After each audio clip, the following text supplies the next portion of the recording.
puji Tuhan, kita bersyukur kepada Tuhan kalau hari ini kita masih diberikan waktu untuk kita memperingati dan mengenang kembali pengorbanan Yesus di kayu salib. Yesus yang mengasihi kita semua. Pada kesempatan pagi ini mari kita siapkan hati kita untuk kita datang bersama-sama kepada Tuhan, untuk kita beribadah kepada Tuhan. Mari jemaat Tuhan, kita menaikkan pujian bersama. Pujian dan syukurku hanya kubawa kepadamu Tuhan. Pujian dan syukurku ku bawa padamu,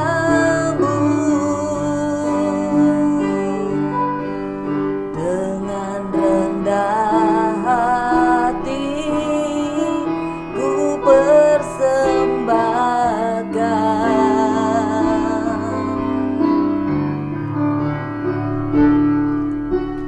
Sadar bila ku ada hanya karena anugerah, bukan karena kekuatanku.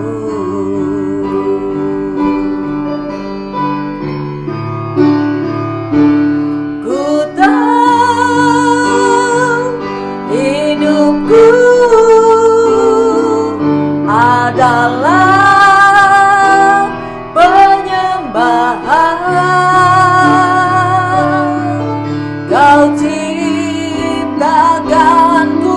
dalam kemuliaan-Mu.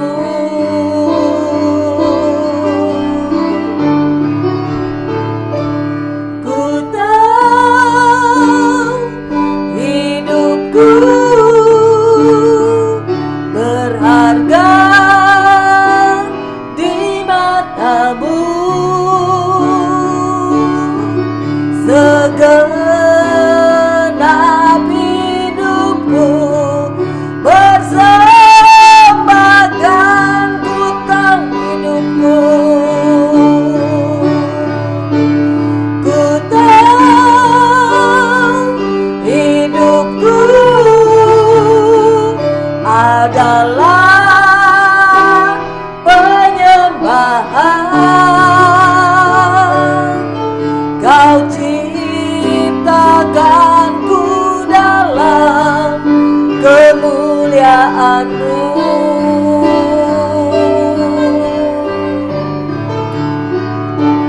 Ku tahu hidupku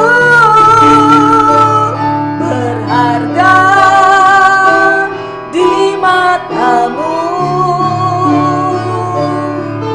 Segenap hidupku persembahkan,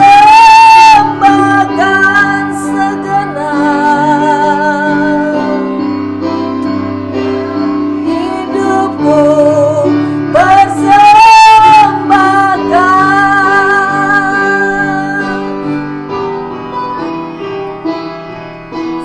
Segenap hidupku persembahkan.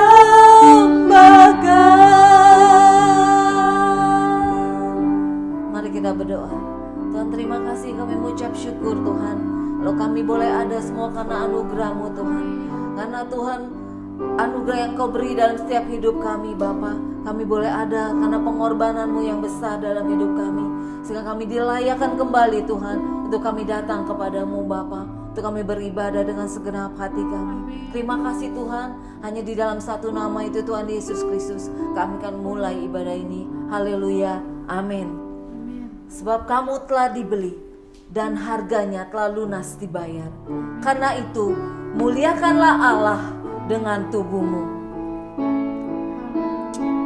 Layak dipuji dan disembah. Layak dipuji disembah, Kaulah yang bertata dulu, sekarang dan selamanya.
salib di Golgota bukan sekedar fakta sejarah. Walaupun kita tidak hadir di sana ketika semua itu terjadi, namun kita percaya ada kasih dan pengorbanan yang begitu besar bagi kita orang berdosa, dan itu berlaku sampai hari ini. Pertanyaannya, mengapa dia mau melakukan itu semua? Hanya satu jawaban, kasihnya kepada saudara dan saya. Besar mulia kasih-Mu Tuhan, Kau korbankan hidupmu. Haleluya. Besar mulia kasih-Mu, Kau korbankan hidupmu. Curahkan darah-Mu sebagai ganti dosaku. Kau berikan harapan di dalam kesesakan. Agunglah perbuatan-Mu, Yesus Tuhan penebusku.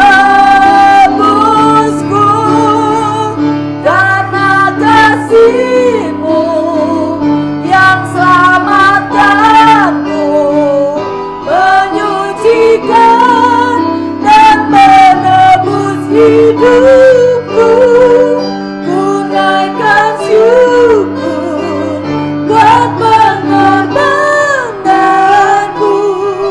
Maha mulia dan terindah Kau, Yesus, karena kasih-Mu yang selamatkanku, menyucikan dan menebus hidupku. Ku naikkan syukur buat pengorbananmu. Maha mulia dan terindah Kau, Yesus. Maha mulia, maha mulia dan terindah Kau, Yesus. Maha mulia dan terindah Kau, Yesus.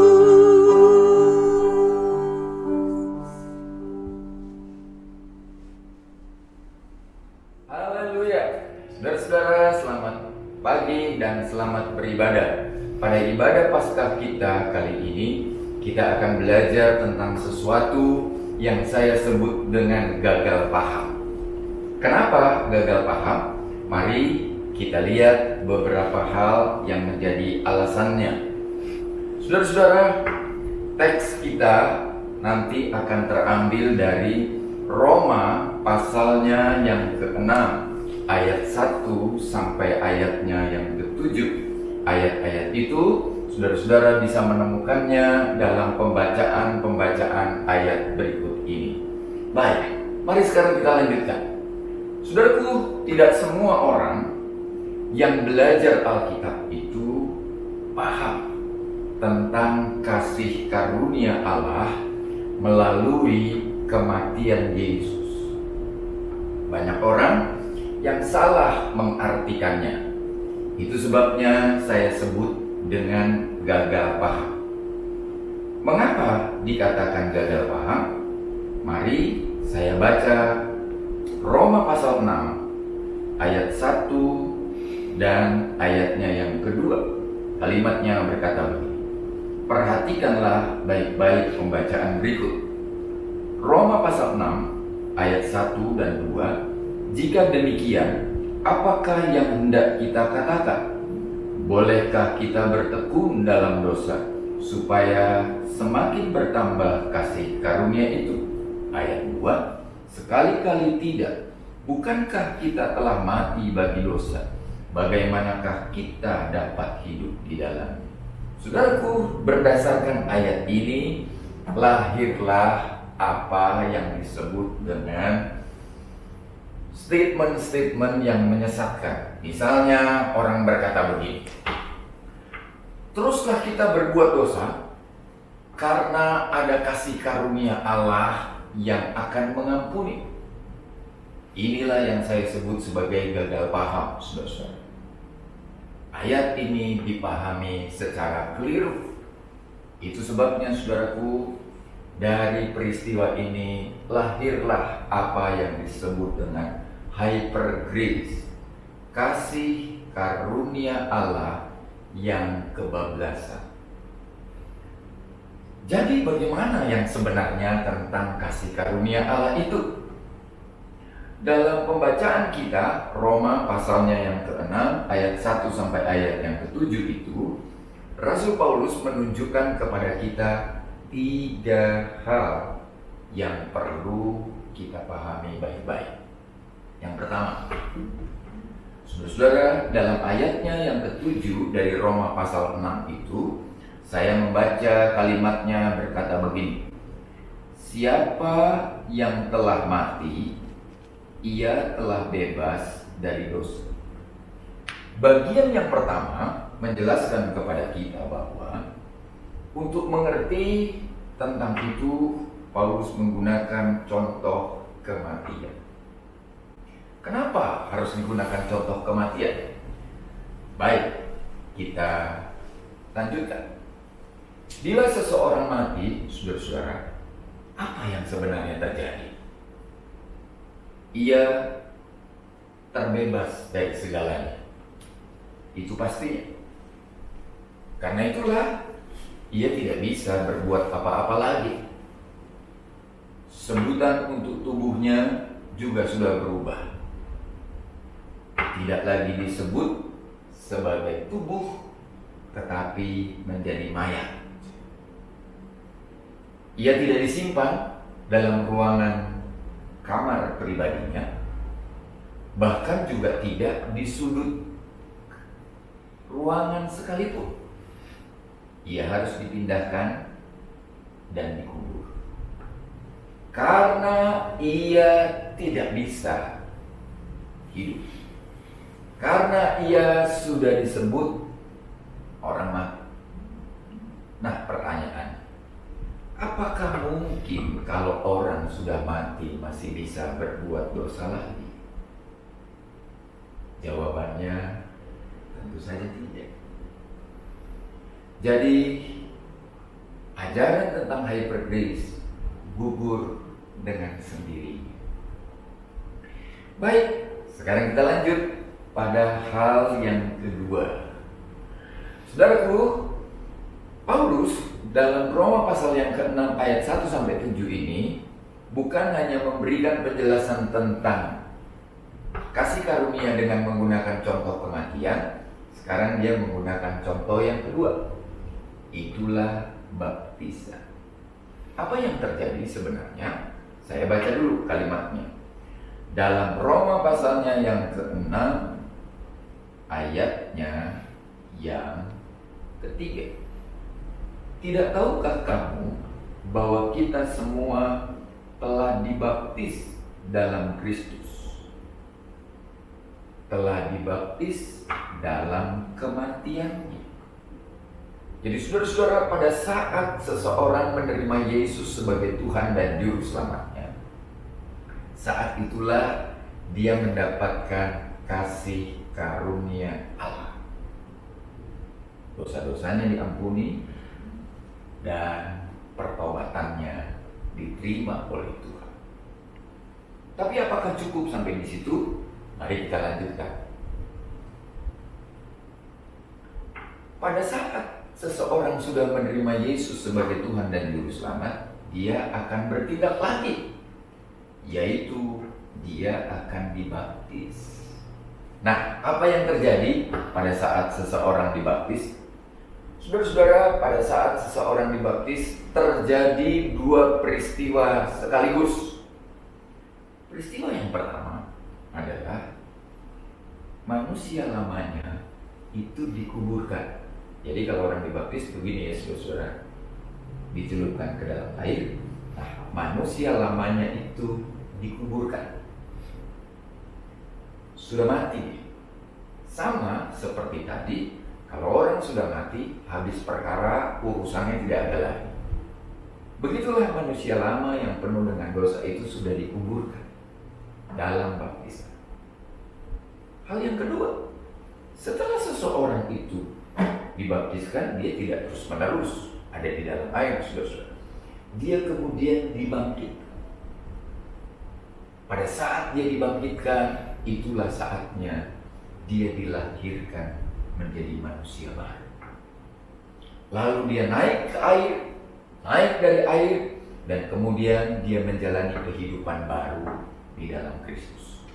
Saya baca untuk kita 2 Korintus pasalnya yang kelima, ayatnya yang ke-17 berkata, barang siapa ada di dalam Kristus, ia adalah ciptaan baru.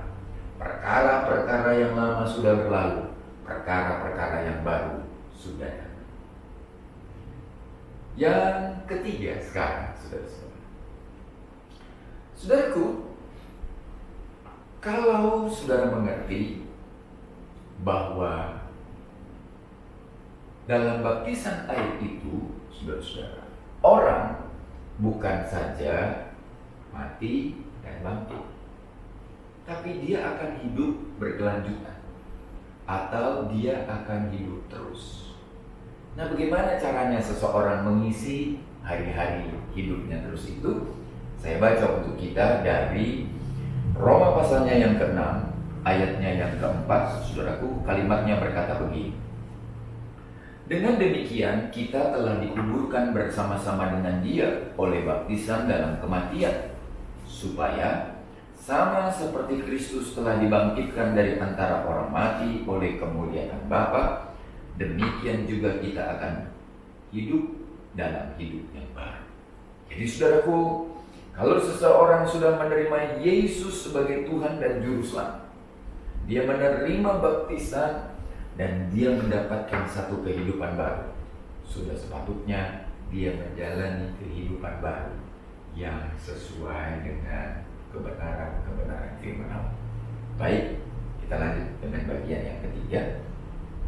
Pada bagian yang ketiga, saudara-saudara, masih dari pembacaan Roma pasalnya yang 6 ayat 1-7 tadi. Sekarang saya membaca dulu ayatnya yang ke-6, saudara-saudara. Paulus menjelaskan seperti ini. Kita tahu bahwa manusia lama kita telah turut disalibkan, supaya tubuh dosa kita hilang kuasanya, agar jangan kita menghambakan diri lagi kepada dosa. Peristiwa yang ketiga dalam Roma pasal 6 ini tadi adalah peristiwa penyaliban Kristus. Saya menjelaskan sedikit, saudara, perihal penyaliban itu. Pada masa kerajaan Romawi, itu masanya Yesus hidup pada waktu itu, penghukuman berat atas kejahatan yang dilakukan seseorang harus dihukum mati, atau hukuman itu sepadan dengan hukuman mati. Jadi penyaliban adalah sebuah proses di mana orang harus menjalani hukuman akibat perbuatannya yang pernah dilakukan. Itu sebabnya Rasul Paulus yang hidup sejaman dengan di kerajaan Romawi itu, dia menulis begini. Galatia pasalnya yang ketiga, ayatnya yang ke-13, terkutuklah orang yang tergantung pada kayu salib. Dengan demikian, saudara-saudara, orang yang digantung pada kayu salib atau orang yang harus mati di kayu salib karena kesalahannya, itu adalah sebuah peristiwa yang sangat terkutuk. Lalu, pertanyaan sekarang, bagaimana dengan kematian Kristus di kayu salib? Apakah ada bedanya? Saudara tentu masih ingat, pada waktu Yesus disalib, ada dua orang penjahat yang bersama-sama dengan Yesus. Nah, dua-duanya, saudara-saudara, adalah orang-orang yang sudah melakukan kejahatan yang sepadan dengan hukuman mati. Jadi, penjahat itu dihukum karena kesalahannya atau kekeliruan atau kejahatan atau dosa yang pernah dilakukannya, dia pantas menerima hukuman mati. Yesus pun dihukum. Tapi beda, saudara-saudara. Yesus tidak dihukum karena kesalahannya. Itu sebabnya, saudaraku, setelah mengadili Yesus, Pilatus kemudian berkata, "Aku tidak mendapati kesalahan pada orang ini." Lalu dia mencuci tangannya. Dengan kata lain, dia mau berkata, "Saya tidak punya urusan dengan orang yang namanya Yesus ini, karena memang tidak terbukti dia bersalah." Dia mencuci tangannya, lalu dia menyerahkan. Apa yang terjadi, saudara? Yesus dihukum mati. Yesus disalib, tapi dia tidak disalib karena kesalahannya atau dosa-dosanya. Tidak. Yesus disalib karena dosa-dosa kita. Dosa-dosa saya dan dosa-dosa saudara. Itulah sebabnya, saudaraku, dalam 2 Korintus pasalnya yang kelima, ayatnya yang ke-21, Rasul Paulus menuliskan kalimat yang bunyinya demikian.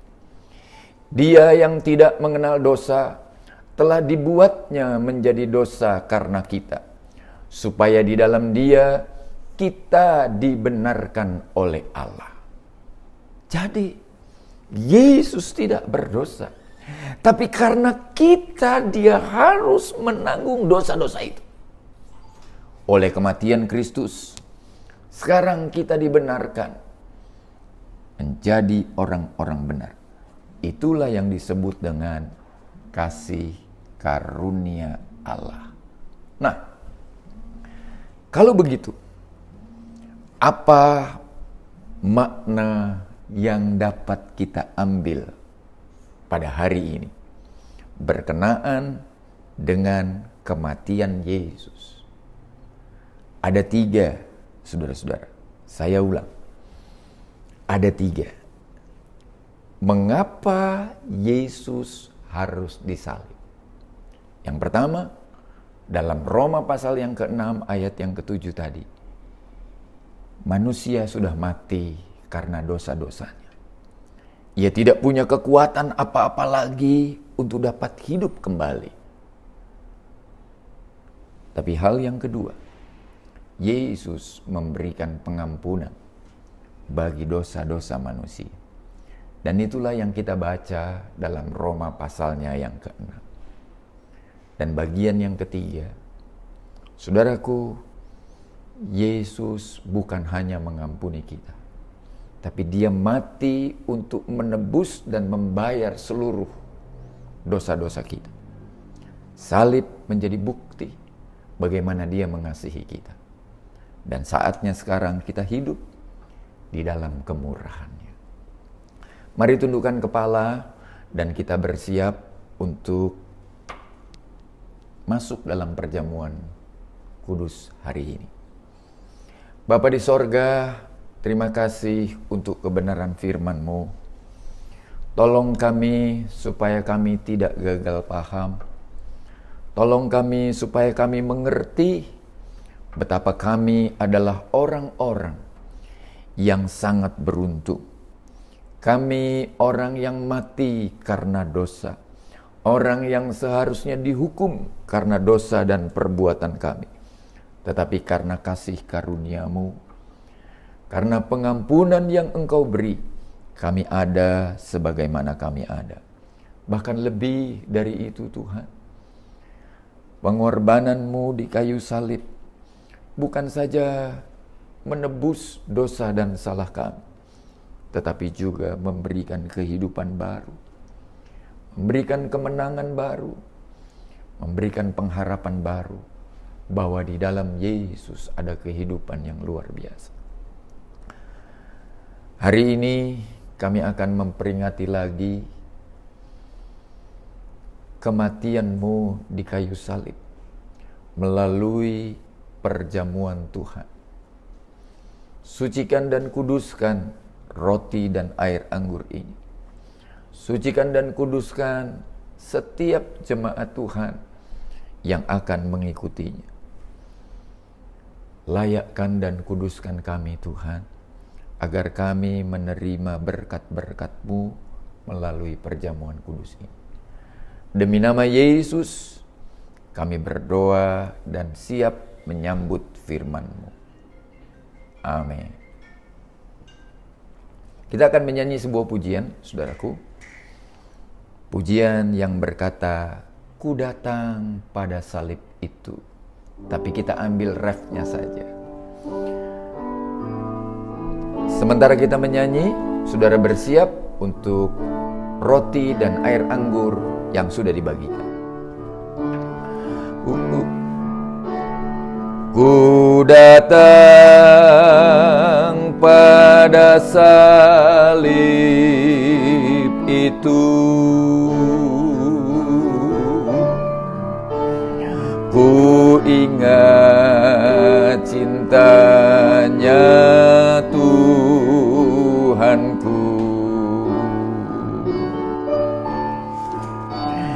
ya ku jatuh pada kakinya, sana ku dapat ampun dosa. Mari angkat roti di atas tangan kanan kita. Dan dengarlah firman Allah yang berkata, "Sebab apa yang telah kuteruskan kepadamu, telah aku terima dari Tuhan, yaitu bahwa Tuhan Yesus pada malam waktu ia diserahkan, mengambil roti, dan sesudah itu ia mengucap syukur atasnya. Ia memecah-mecahkannya dan berkata, 'Inilah tubuhku yang diserahkan bagi kamu. Perbuatlah ini menjadi peringatan akan daku.' Dalam nama Yesus, mari kita makan roti perjamuan Tuhan. Haleluya. Terima kasih Tuhan. Terima kasih Tuhan. Sekarang kita angkat cawan di atas tangan kanan kita. Dan dengarlah firman Allah yang berkata, demikian juga ia mengambil cawan sesudah makan, lalu berkata, cawan ini adalah perjanjian baru yang dimeteraikan oleh darahku. Perbuatlah ini setiap kali kamu meminumnya, menjadi peringatan akan daku. Dalam nama Yesus, mari kita minum anggur perjamuan Tuhan.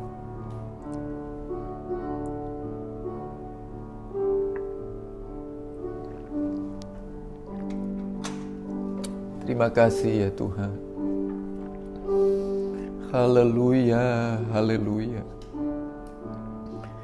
Terima kasih ya Tuhan. Terima kasih.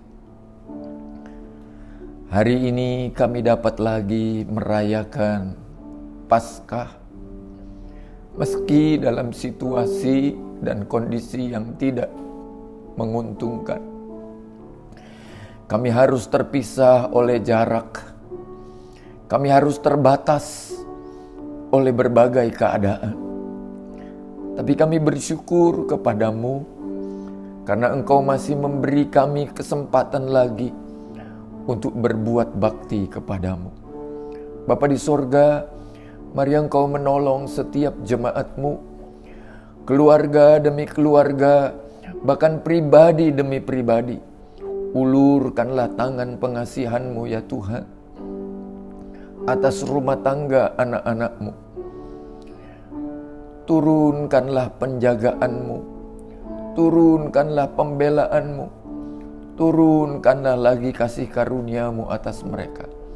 Terima kasih Tuhan, kami terima berkat-Mu dengan penuh syukur, di dalam nama Tuhan Yesus Kristus. Amin. Saudaraku, ada sebuah pujian bersama yang nanti kita akan nyanyi. Kita akan nyanyi pujian yang berkata, kemurahan-Mu lebih dari hidup. Nanti setelah itu, saudara-saudara, pengumuman dan sebagainya, saudara bisa dapatkan langsung lewat WA. Dan setelah selesai ini, kita akan tutup dengan doa berkat. Mari bersama-sama kita menyanyi kemurahan-Mu lebih dari hidup. Saudara-saudara boleh berdiri bersama-sama, kita menyanyi pujian ini. Haleluya.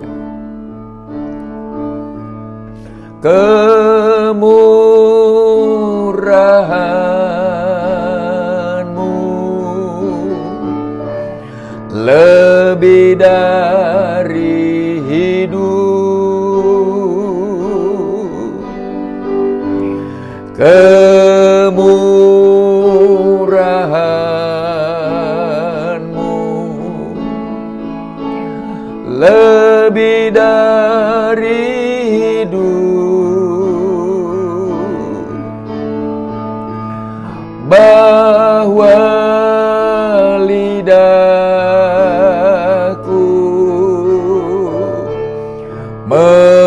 memuji Engkau,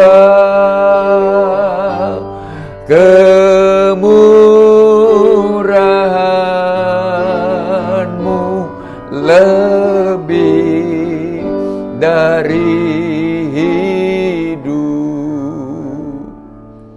Terima kasih Tuhan buat ibadah hari ini.